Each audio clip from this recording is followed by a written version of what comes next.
cinta sekali, jatuh hati. Suatu hari karena tidak bisa tahan lagi, dia ingin mengatakan kepada Clara, Clara, aku suka padamu. Tapi sayang, kita kan masih kecil. Tapi sudahlah, engkau tahu dari sekarang, nanti besok-besok ketika kita dewasa, kita dua menikah ya. Jadi untuk menikah 30 tahun ke depan, dia kasih tahu sekarang. Ini luar biasa toh. Ini betul-betul kekali nih, cukup panjang. Nanti kalau dewasa kita menikah ya. Dengan wajah yang sedikit merona, Clara menjawab, Anto. Jangan sampai dia nama Anto.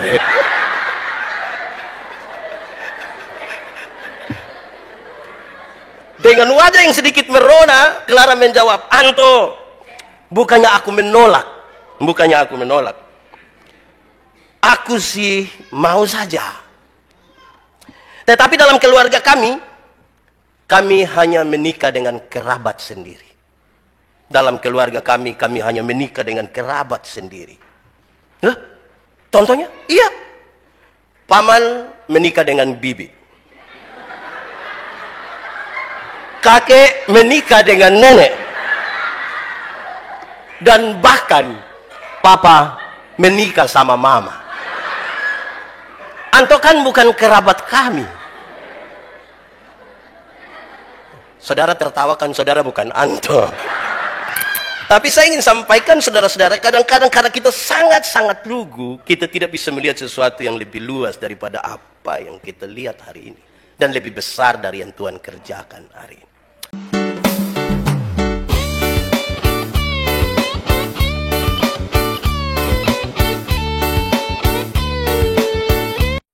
Jauhkanlah semua penggoda pencobaan, biar di dalam damai-Mu kami belajar firman Tuhan. Kami rindu pada firman-Mu. Berfirmanlah bagi kami Tuhan, di dalam nama Yesus, firman yang hidup itu kami berdoa. Amin. Bapak Ibu Saudara-saudara, tema kita di hari kita merayakan kenaikan Tuhan Yesus, ditetapkan oleh Majelis Sinode adalah kemuliaan Kristus mempersatukan jemaat. Kemuliaan Kristus mempersatukan jemaat. Pembacaannya terambil dari surat Efesus pasal 1 ayat 15 sampai ayat yang ke-23. Efesus pasal 1 ayat 15 sampai ayat yang ke-23, sejemput jemaat Tuhan berdiri. Doa untuk pengertian tentang kemuliaan Kristus. Karena itu, setelah aku mendengar imanmu dalam Tuhan Yesus dan tentang kasih-Mu terhadap semua orang kudus, aku pun tidak berhenti mengucap syukur karena kamu. Dan aku selalu mengingat kamu dalam doaku. Dan meminta kepada Allah Tuhan kita Yesus Kristus, yaitu Bapa yang mulia itu, supaya Ia memberikan kepadamu roh hikmat dan wahyu untuk mengenal Dia dengan benar.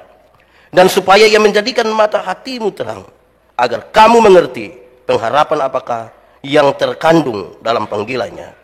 Tetap betapa kayanya kemuliaan bagian yang ditentukannya bagi orang-orang kudus, dan betapa hebat kuasanya bagi kita yang percaya sesuai dengan kekuatan kuasanya yang dikerjakannya di dalam Kristus, dengan membangkitkan Dia dari antara orang mati dan mendudukan Dia di sebelah kanannya di sorga, jauh lebih tinggi dari segala pemerintah dan penguasa dan kekuasaan dan kerajaan dan tiap-tiap nama yang dapat disebut, bukan hanya di dunia ini saja, melainkan juga di dunia yang akan datang. Dan segala sesuatu telah diletakkannya di bawah kaki Kristus, dan Dia telah diberikannya kepada jemaat sebagai kepala dari segala yang ada. Jemaat yang adalah tubuhnya, yaitu kepenuhan Dia yang memenuhi semua dan segala sesuatu. Demikian firman Tuhan. Berbahagia setiap orang yang mendengar firman, memelihara dan melakukan dalam hidupnya setiap hari. Haleluya. Haleluya. Haleluya. Haleluya. Mari silakan duduk semuanya. Bapak Ibu Saudara-saudara, shalom. Lebih kuat sedikit, shalom. Hari ini saudara-saudara kita merayakan lagi kenaikan Tuhan Yesus ke sorga. Pasti tentunya kita mau tanya apa makna dari kenaikan Tuhan Yesus ke sorga. Kalau kita bertanya Tuhan Yesus naik ke sorga untuk apa? Dia menyiapkan tempat bagi saya dan saudara. Amin. Oke, berarti mati pasti masuk Sudah yakin? Betul-betul yakin? Nah, baik sudah kalau saudara yakin begitu. Tapi itu sesuatu yang baik, meyakini mati masuk surga. Orang tanya Pak Pendeta Yandi, yakin mati masuk surga? Iya, Tuhan Yesus bukan saja mati dan dibangkitkan bagi saya, tapi menyiapkan tempat bagi saya di surga. Mati masuk surga? Iya. Kenapa? Ada orang dalam di surga. Di dunia kita butuh orang dalam kok. Betul ke tidak? Betul ke tidak? Di dunia butuh orang dalam ke tidak? Di Kementerian Agama ada orang dalam. Di dunia saja kita butuh orang dalam, apalagi mau masuk surga. Tapi bersyukur bahwa orang dalam kita ialah siapa? Tuhan Yesus. Tuhan Yesus. Baik, tema kita itu saudara-saudara berkaitan dengan kemuliaan Kristus yang mempersatukan jemaat. Mulia. Kemuliaan itu berkaitan dengan kedudukan yang tinggi, tetapi di dalamnya ada kasih dan pengorbanan. Sehingga orang bilang, mulia sekali. Kedudukannya sudah tinggi, dia sudah sangat terhormat, tapi penuh kasih, penuh kesetiaan, penuh pengorbanan. Mulia sekali. Kemuliaan yang seperti itu sekiranya membuat jemaat menjadi bersatu. Tapi saudara-saudara, jemaat Tuhan hari-hari ini sangat terbiasa dengan ini. Kalau saya tanya, Shalom, jawab. Shalom. Ada sukacita? Beri kemuliaan bagi nama Tuhan. Kenapa saya ngomong ini saudara? Karena hari-hari ini kita dibiasakan kalau bilang kemuliaan bagi nama Tuhan, semua langsung seolah-olah kemuliaan itu, padahal kemuliaan bukan orang kasih gol saja. Kemarin yang Indonesia lawan apa itu? Orang nonton juga? Waktu gol kan kita semua kemuliaan itu? Tidak. Kemuliaan jauh lebih besar dari itu. Dan untuk itu saudara, saya pilih pembimbing tadi. Dalam hal inilah Bapakku dipermuliakan. Yaitu, jika kamu berbuah. Bukan jika kamu tepuk tangan. Kalau saudara tepuk tangan. Tapi kalau tidak berbuah, Allah tidak dimuliakan. Kalau Allah tidak dimuliakan, bagaimana kenyataannya nanti dengan persekutuan jemaat yang menjadi harapan dari tema itu? Saya kira itu hal yang serius. Saudara-saudara, bahkan kadang-kadang sejumlah orang sangat terlena pada kebiasaan, pada lingkungannya. Hampir-hampir dia tidak mau keluar lagi dari itu untuk melihat, menikmati, dan berbagi sesuatu yang lebih indah dengan orang lain. Saya tadi malam baca satu cerita lama, ada satu kisah yang saya rasa ini agak lucu juga. Ada dua anak kecil, mungkin karena mereka terlalu sering menonton sinetron. Maka ada satu anak kecil, satu laki-laki, taruh saja namanya Anto, dan satu. Kalau ada yang nama Anto, ini kan anak kecil, yang sini kan besar. Bukan? Ada yang perempuan namanya Clara. Mereka anak-anak SD kelas 1. Clara ini cantik sekali. Singkatnya, rupa-rupanya masih kecil, tapi Anto itu jatuh hati sama Clara. Nah itu. Anto itu cinta sekali, jatuh hati. Suatu hari karena tidak bisa tahan lagi, dia ingin mengatakan kepada Clara, Clara, aku suka padamu. Tapi sayang, kita kan masih kecil. Tapi sudahlah, engkau tahu dari sekarang nanti besok-besok ketika kita dewasa, kita dua menikah ya. Jadi untuk menikah 30 tahun ke depan dia kasih tahu sekarang. Ini luar biasa toh. Ini betul-betul kekal ini. Cukup panjang. Nanti kalau dewasa kita menikah ya. Dengan wajah yang sedikit merona, Clara menjawab, Anto. Jangan sampai dia nama Anto.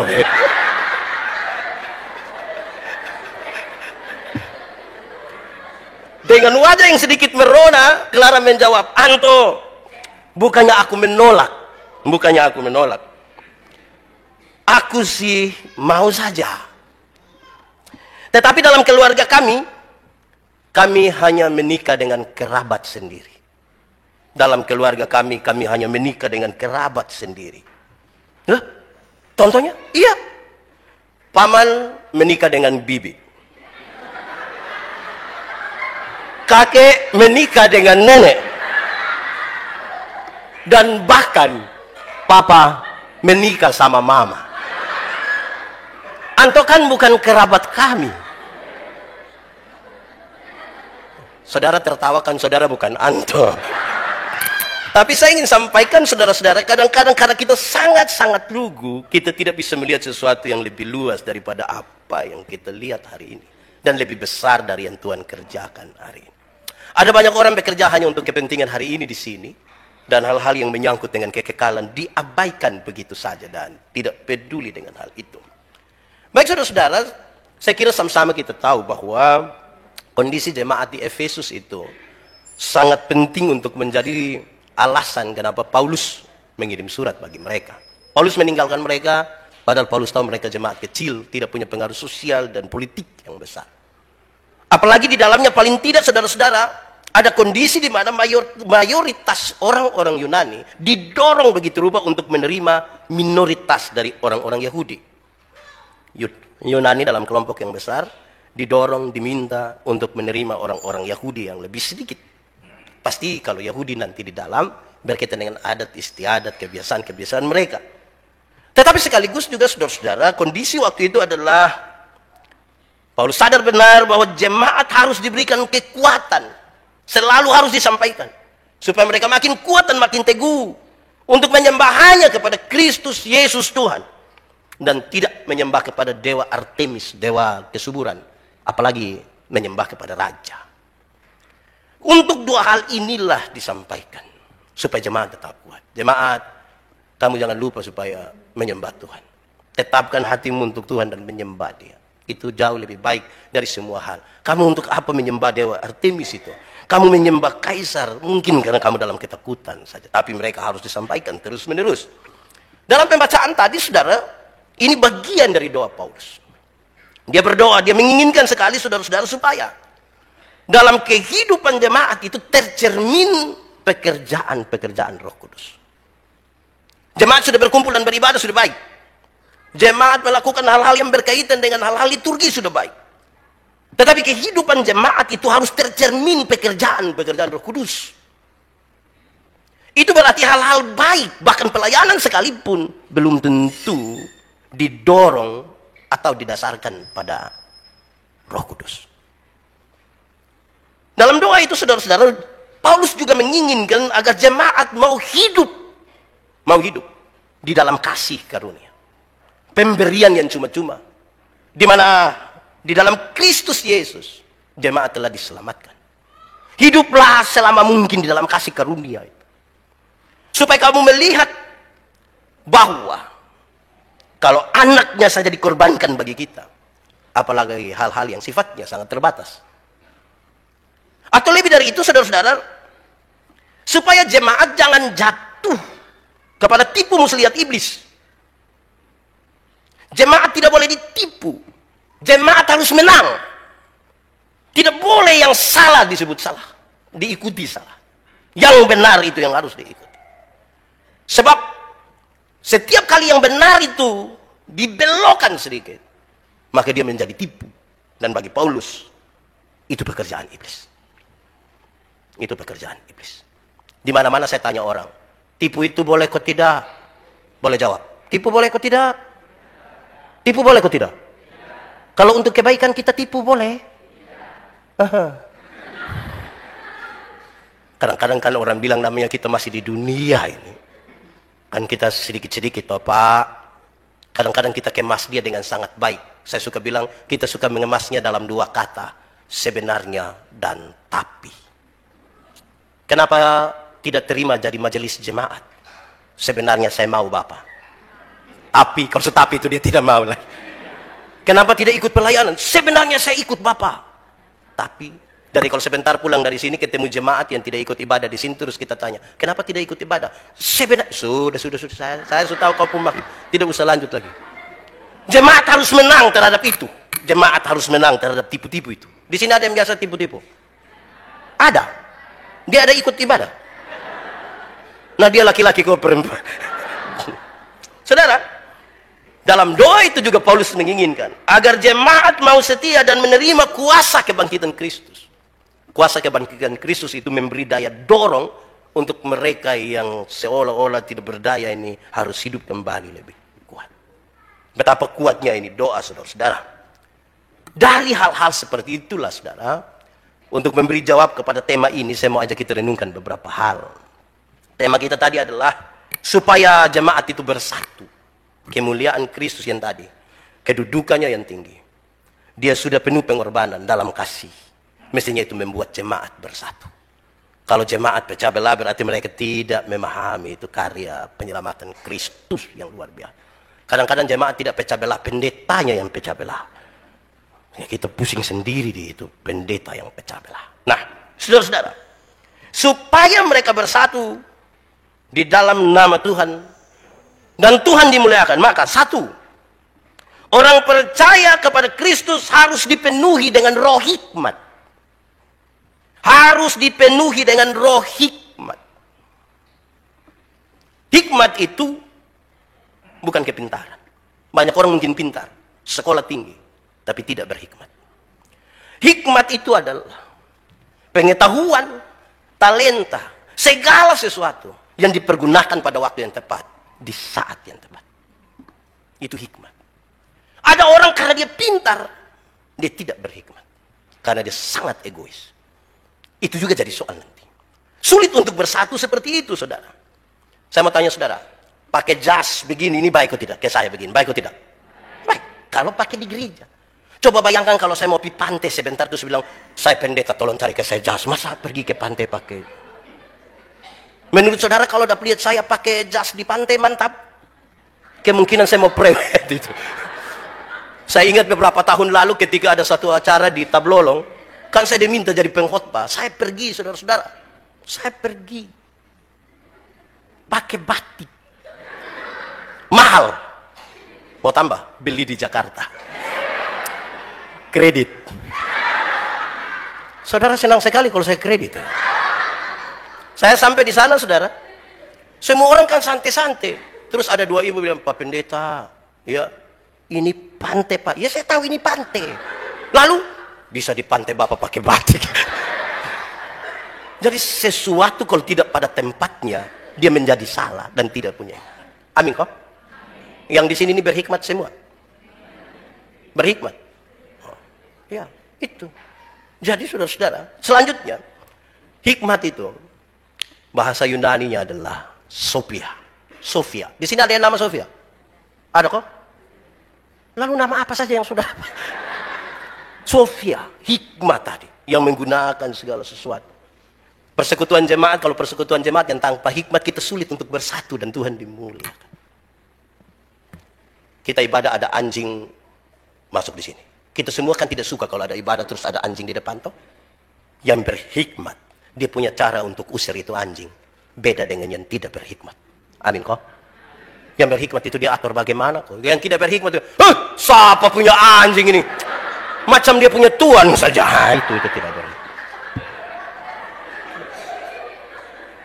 Ini paduan suara ada dua ini toh. Paduan suara Agape, Kupang City Koral. Kan ini kumpul banyak orang. Kalau tidak pakai hikmat, saudara nanti akan jadi tersinggung-tersinggung.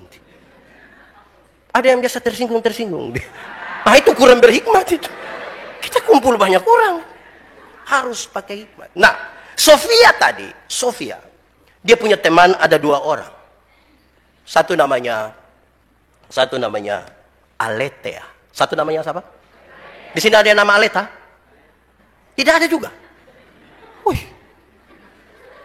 Saudara pun nama ini saya pusing ini. Aleta, apa artinya? Kebenaran. Kita sudah punya hikmat, baik. Tapi harus jaga kebenaran. Jangan sampai punya hikmat untuk melindungi yang salah menjadi salah. Tidak boleh.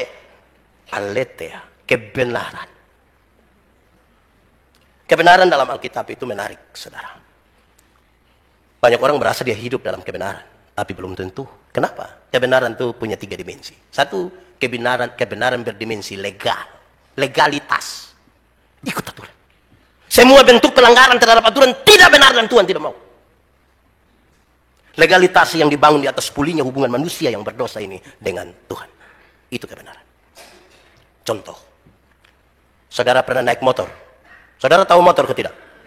Pernah naik motor? Siapa pun motor? Sendiri punya kok? Ya, sudah lunas?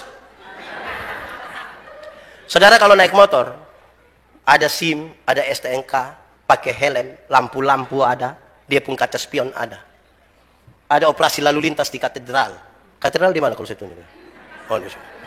Ya kan dari sini putar. Ada operasi di situ. Saudara berani masuk atau tidak? Karena ikut yang benar toh. Tapi coba kalau SIM tidak ada, STNK tidak ada, lampu-lampu tidak ada, kaca spion tidak ada. Ada operasi di katedral, berani pergi? Kenapa tidak berani? Kan saudara punya om polisi toh. Makanya ikut saja yang benar. Ikut saja yang benar. Pakai helm, ada SIM, ada STNK, lampu-lampu ada, kaca spion ada. Sampai di situ, polisi tidak tahan, saudara putar kembali. Terus polisi bilang, kenapa putar kembali? Pak, tolong tilang saya. Saya ikut aturan. Karena kita ikut aturan. Amin toh? Iya, itu penting. Kedua, kebenaran itu berdimensi moral. Kebenaran punya dimensi moral. Kesatuan antara pikiran, perkataan, dan perbuatan. Itu kebenaran. Kenapa? Tidak semua senyum itu tulus. Amin kok? Jadi yang saudara senyum ini ada tulus. Nah, baik sudah. Kita datang, kita bilang shalom. Semua bilang shalom. Kita lewat. Makanya Paulus bilang, apapun yang kamu perbuat, perbuatlah dengan segenap hatimu seperti untuk. Dan bukan untuk. Itu kebenaran. Ketiga, kebenaran itu punya dimensi. Kebenaran itu punya dimensi sosial. Sosialitas. Sebuah kepekaan untuk turut mengambil bagian dalam penderitaan orang lain. Solidaritas. Kita mau membangun sebuah persekutuan tanpa solidaritas bagaimana? Harus solider. Yesus mati bagi kita, bentuk solidaritas. Dan setiap orang yang percaya kepadanya butuh solidaritas. Nah, itu kebenaran. Sofia, di penteman satu tadi nama siapa? Mantap. Ya, aletheia, kebenaran. Benar dan betul, sama kok beda? Benar dan betul sama kok beda? Beda kok sama? Sama kok beda? Sama. Benar itu bisa berarti betul, betul bisa berarti benar. Tapi dua kata yang sama ini, sama-sama diberi awalan ke dan akhiran an. Benar akan jadi? Betul akan jadi? Masih sama artinya? Beda. Kebenaran arti lain, kebetulan arti lain. Sekarang saya mau tanya, kalau saudara ikut ibadah hari ini di sini, kebenaran atau kebetulan? Kebenaran Saya kira memang kebetulan, tidak ini kebenaran mantap. Kalau Tuhan Yesus mati bagi kita, kebenaran atau kebetulan? Kalau Tuhan Yesus naik ke surga siap tempat bagi kita, kebenaran atau kebetulan? Kalau kita kulit hitam, kebenaran atau kebetulan? Karena ini penting bagi merawat sebuah kebersamaan. Jangan sampai yang kulit putih mau bergaul saja dengan yang kulit putih. Mau bersatu bagaimana kalau bersatu menurut warna kulit? Kalau kita rambut keriting, kebenaran atau kebetulan? Mantap sudah. Kebenaran.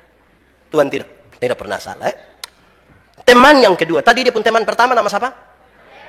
Tapi teman yang kedua namanya Agatha. Apa? Nama apa? Di sini ada yang nama Agatha? Tidak ada juga. Woi, tidak ada ini nama-nama orang. Agatha tidak ada. Resti ada.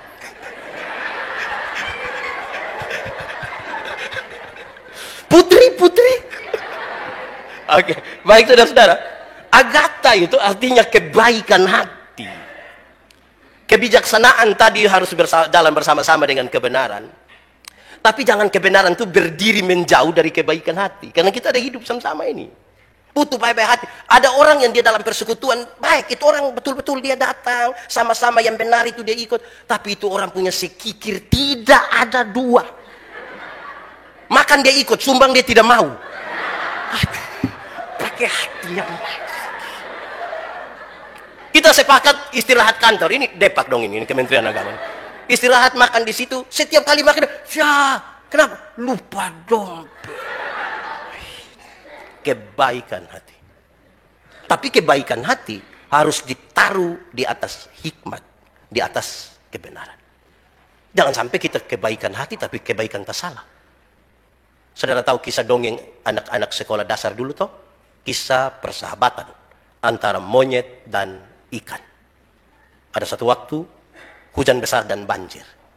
Monyet takut kalau nanti ikan terbawa banjir. Monyet panggil, ikan, mari. Woi mau keluar bagaimana? Woi banjir. Terus dia ranting yang agak sedikit ke sungai itu, dia merayap di situ. Dia pegang ikan, dia angkat naik. 5 menit kemudian, 5 menit kemudian, ya, baik tak?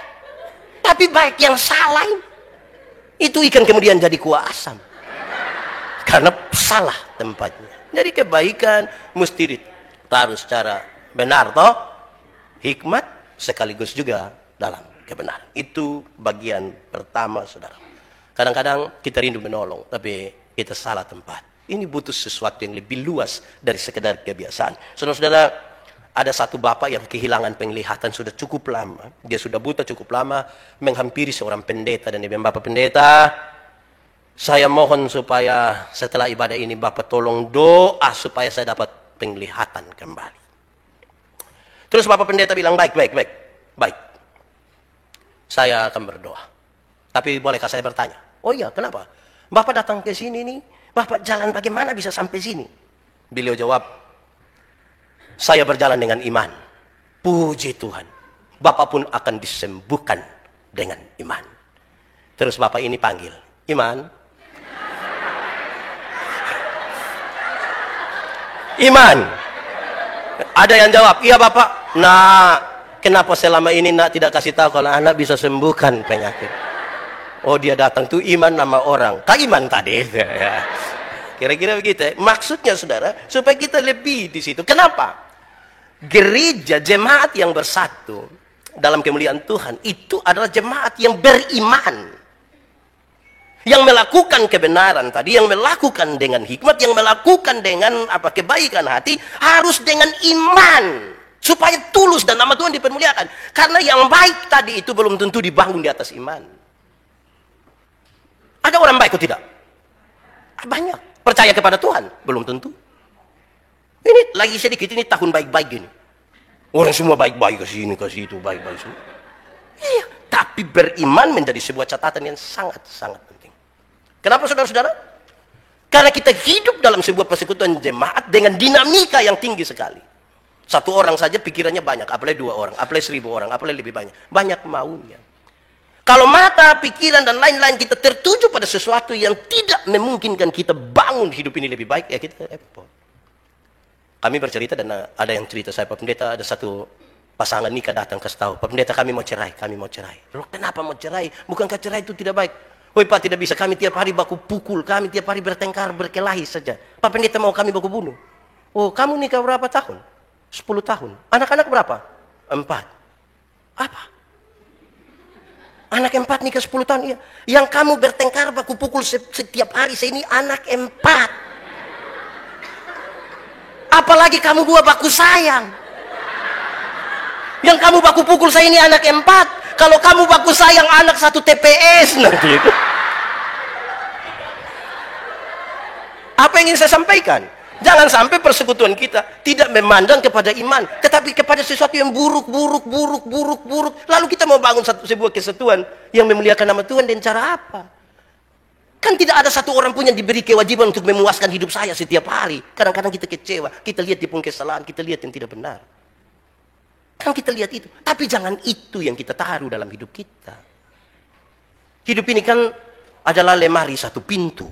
Lemari 1 pintu. Ukurannya yang mungkin 2 pintu. Tapi kita lemari 1 pintu. Selektif untuk mengisi apa yang perlu kita isi. Yang baik itu yang kita isi. Jangan yang tidak baik kita isi, tidak baik kita isi, tidak baik. Kapan kita membangun sebuah persekutuan yang kuat? Saya pernah berkhotbah di sini, saya bilang, ada seorang ibu bilang kepada saya, Pak Pendeta, saya kok sangat sulit mengampuni suami saya. Iya, memang sulit. Karena yang ibu isi di sini hanya keburukan suami. Yang ibu isi di sini dia punya selingkuh lah, dia punya tipu lah. Kapan ibu punya waktu dan punya ruang untuk menyimpan yang baik? Berikut. Gereja, jemaat yang bersatu dan memuliakan Tuhan adalah gereja yang lebih banyak mengandalkan Tuhan. Kita harus mengandalkan Tuhan. Apalah arti kita manusia?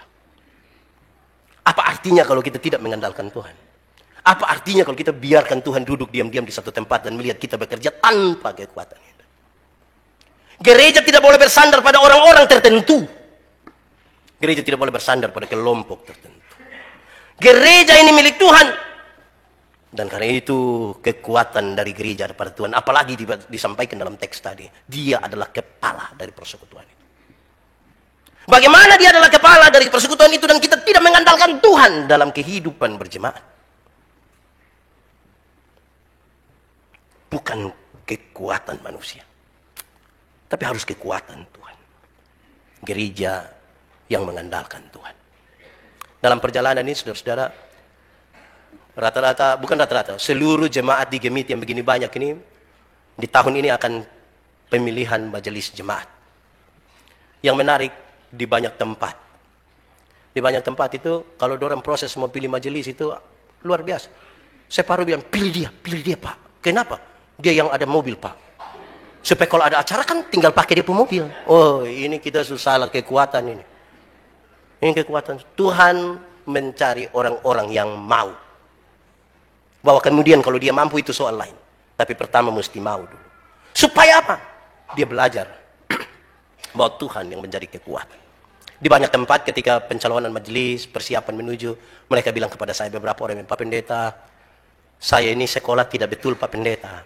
Saya ini gugup kalau bicara di hadapan umum. Saya bilang, puji Tuhan, puji Tuhan. Saya puji Tuhan sekali kalau sejak awal engkau tahu kalau engkau sekolah tidak betul. Sejak awal engkau tahu kalau engkau gugup bicara di hadapan umum. Supaya apa? Supaya engkau belajar bersandar kepada Tuhan. Bayangkan kalau yang dicalonkan datang, dia bilang, tenang, kecil, khotbah, kecil. Oh, dia sudah tidak berdoa lagi, dia tidak andalkan Tuhan. Dia tidak persiapan lagi. Karena itu memang mengandalkan Tuhan itu kita mengerjakan yang kita punya, selebihnya Tuhan kerjakan. Ketiga, gereja adalah gereja yang bersatu. Memuliakan Tuhan, tetapi harus ingat bahwa kita didorong oleh kuasa kebangkitan Kristus. Jadi bukan saja mengandalkan Tuhan, tapi penggeraknya adalah kuasa kebangkitan. Berkali-kali di mana-mana saya katakan, Injil itu pembebasan. Dalam berita pembebasan, mereka yang mau mati itu dibangkitkan untuk semangat dan hidup lagi.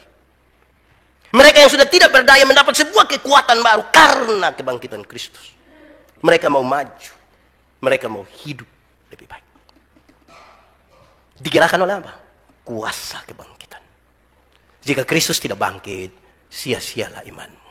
Supaya apa? Kita belajar untuk mengandalkan kuasa kebangkitan untuk maju. Tadi di bagian sebelum ini kan saya bicara tentang mengandalkan Tuhan berkaitan dengan ada bagian kita tapi ada bagian Tuhan. Tapi selebihnya dalam aktivitas orang-orang bergereja yang bersekutu mesti didorong oleh kuasa kebangkitan Kristus. Kuasa kebangkitan Kristus itu memungkinkan kita untuk menyampaikan kabar sukacita, kabar baik di mana-mana. Saya suka pakai contoh. Saya doa di orang-orang sakit dan di rumah sakit. Saya bilang, nenek kita doa nenek. Tapi mungkin saya doa habis nenek sudah mati. Tapi nenek mati masuk surga. Kita jelaskan kenapa dia mati masuk surga. Pak Pendeta mati hari ini atau besok sama. Hidup Tuhan yang kasih. Bahkan berhadapan di lorong-lorong kematian pun dia masih punya harapan. Ada anak muda datang bilang kepada saya, Pak Pendeta, saya rasa saya orang paling berdosa di dunia. Adik, Pak Pendeta juga orang berdosa. Tapi kasih Tuhan lebih besar dari kita dua punya kesalahan.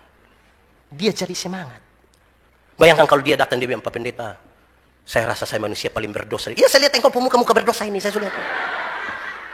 Engkau ini kalau tidak bertobat nanti kaki tangan patah buang semua. Ini berita apa ya? Kita suka tahu kaki tangan patah ini sebentar dia mau keluar di pikiran ini.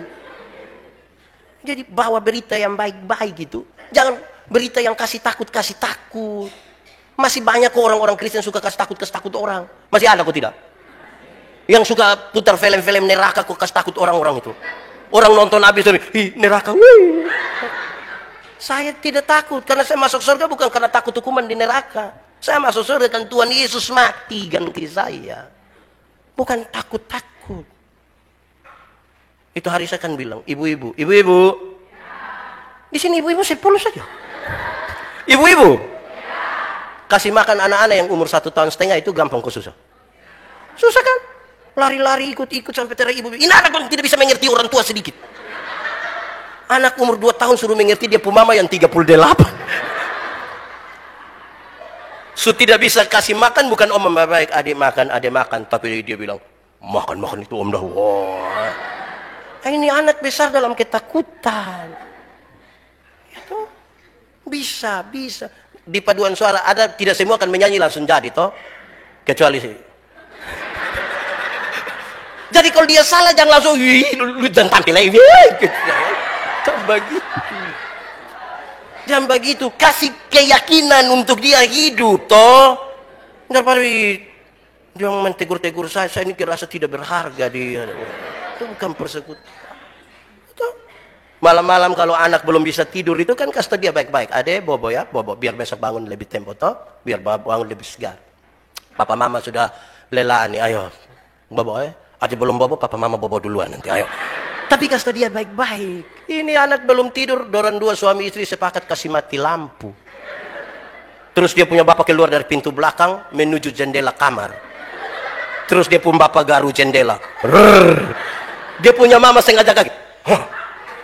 Om, ade subobo om. Ini keluarga tipu-tipu namanya. Iblis menang atas saudara-saudara. Kasih tahu dia baik-baik. Ya. Kuasa kebangkitan Kristus mendorong kita untuk hidup dalam keberanian. Ya, kita bergumul dengan persoalan-persoalan pendidikan, kemiskinan, persaingan lapangan pekerjaan dan lain sebagainya. Berikan kekuatan. Tetap dalam persekutuan, toh? Aman. Terakhir, suruh. Gereja yang bersatu. Karena kemuliaan Tuhan. Dan memuliakan Tuhan. Menyatakan tanda kerajaan Allah. Pemerintahan Kristus. Pemerintahan Kristus harus berlaku di gereja. Pemerintahan Kristus penuh kasih. Penuh keadilan. Penuh keberpihakan. Itulah tanda kerajaan surga. Di tengah-tengah persekutuan yang bersatu karena kemuliaan Allah dan untuk memuliakan Allah. Dia harus menjadi sebuah tempat bersekutu di mana di mana hal-hal tadi dalam tanda-tanda pemerintahan Kristus itu betul-betul nyata dalam hidup kita. Yang salah ya biar salah. Tapi kadang-kadang memang saudara, persekutuan yang bisa saja menjadi salah. Ketika kita berusaha begitu rupa hanya untuk memuaskan orang-orang. Memuaskan jemaat. Kita justru menjadi salah dan bukan tanda-tanda Kristus yang nampak di sana. Ada satu anak datang ketemu pendeta mengaku, Pak Pendeta, saya sudah terlanjur curi orang punya ayam, Pak Pendeta.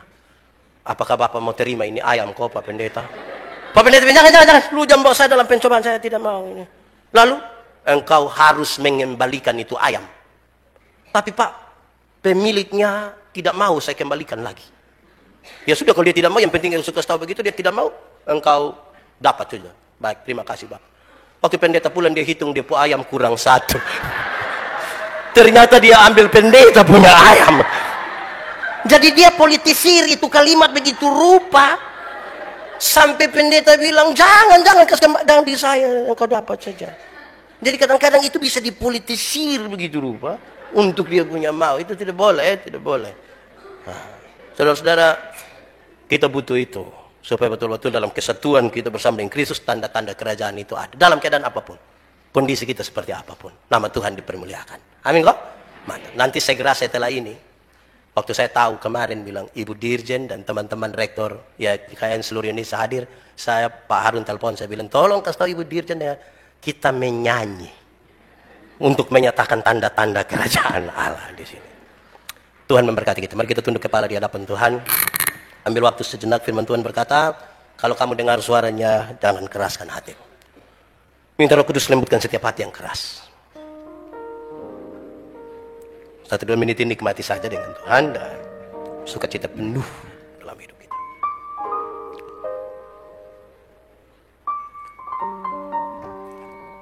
Tuhan Yesus, terima kasih banyak. Kami renungkan firman-Mu dalam keterbatasan kami.